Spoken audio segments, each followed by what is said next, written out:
Muy buen día de les lletres asturianas, xente. Sí, si t'has suscrito a este canal, pues estarás viendo el vídeo el 2 de octubre, porque YouTube te avisó de que estaba xubiu. Y si non, igual estás viéndolo en xineru de 2022. Mamina, ya non habrá coronavirus daquella. Será oficial l'asturiano. Seguirá la del pico en TPA. Asina que si todavía non lo fixisti, faite seguidor de la canal y dai a la campanina pa que te avise de todos los vídeos que suba. Bueno, y güey, como ya el día de les lletres asturianes, pues vamos a hablar de literatura asturiana. Pero non voy ir una casa de Berta Piñán o Paniceiros de Xoan Bello, porque eso ye muy mainstream. Como ya vos falé de las características del surdimiento nun vídeo anterior, hoy vamos a falar del rellato que dio orixe a la narrativa en asturiano.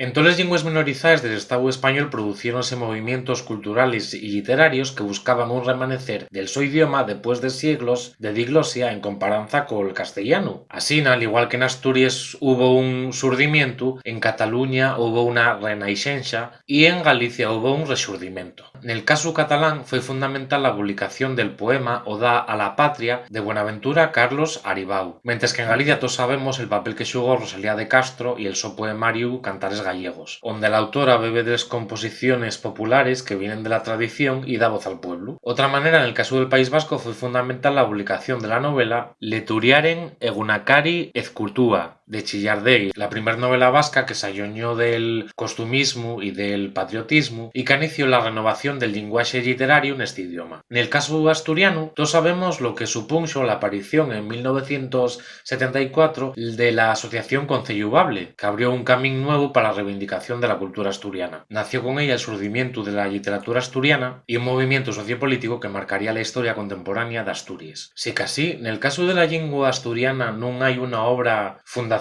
del surdimiento como pasa en el caso catalán, vasco y gallego, pues para saber de eso vamos a ir a 1968. En ese año el Museo del Pueblo de Asturias convocó el primer concurso UABLE para poesía y cuentos, el primero en 4 siglos para obras narrativas en asturiano, y era la primera muestra de que algo estaba empezando a cambiar en el discurso cultural de la Asturias franquista, donde el idioma quedara requexado a géneros populares como el monólogo tradicional, el pregón de fiestas o la poesía y el teatro costumista. Y vamos a ir más para atrás, a 1948, en el lugar de Cigüedres, en el concello Miranda. Nese año, en ese lugar, fue donde nació Xosé Álvarez, un niño que emigró con la su familia a Buenos Aires y después, ya de mozo, a Madrid. Contó, ella mantuvo el contacto con la su patria al través de la lengua. Asina fue uno de los fundadores del Concello de Asturias en Madrid, asociación dende la que entamó un labor de difusión del ideario asturianista en la capital del estado. Y ese niño emigrante, Xosé Álvarez, fue el autor más temprano del surdimiento, en antes mesmo de que este movimiento cultural tuviera nome. Y ye que en Texuno y Xuneto de 1973, este autor escribió el rellato El bable de Xoanín, que en ese mismo año ganó el premio de narrativa del Museo del Pueblo de Asturias. Este cuentín y una reflexión sobre la lengua asturiana, donde vemos como un pa que lle falante tradicional de asturiano, pero que tiene conciencia lingüística, transmite y al sofíu, al par del fueu, el so conocimiento. Quiere decirse la su autoestima y la su identidad, y por lo tanto la esperanza de que esta lengua no muerra. Escúchame bien, Xoanín, el señor maestro quiere enseñaros a falar asina,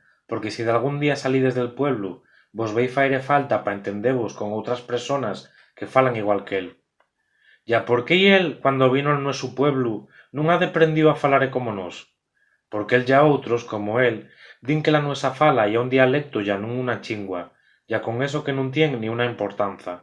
El bable de Xoanín non se separta del todo de la literatura anterior al beber de les fontes de la oralidad, pero hay un tratamiento novedoso al dejar de llau el costumismo y el sentimentalismo. Y además un ejemplo de les sobres de la primera generación del surdimiento, que tienen un contenido social cuasi reivindicativo. Por lo tanto, el bable de Xoanín ye un texto histórico, ye la primera obra narrativa del surdimiento, el rellato que dio orixe a la renovación de les lletres asturianes. A pesar de todo esto, non pudo llegar a los lectores hasta 1980, cuando se publicó precisamente en el primer volumen de cuentos de la literatura asturiana moderna, El bable de Xoanín y outros cuantos, donde se recuellen 4 relatos de Xosé Álvarez. Y más nada, que espero que vos prestara este vídeo especial para el día de les lletres y que bueno, que quiero destacar un poco la importancia que tuvo este relato y este autor, Xosé Álvarez, en la nuestra historia literaria. Así na que eso, que prestó su día de les lletres y vémonos en el próximo vídeo. ¡Tayueu!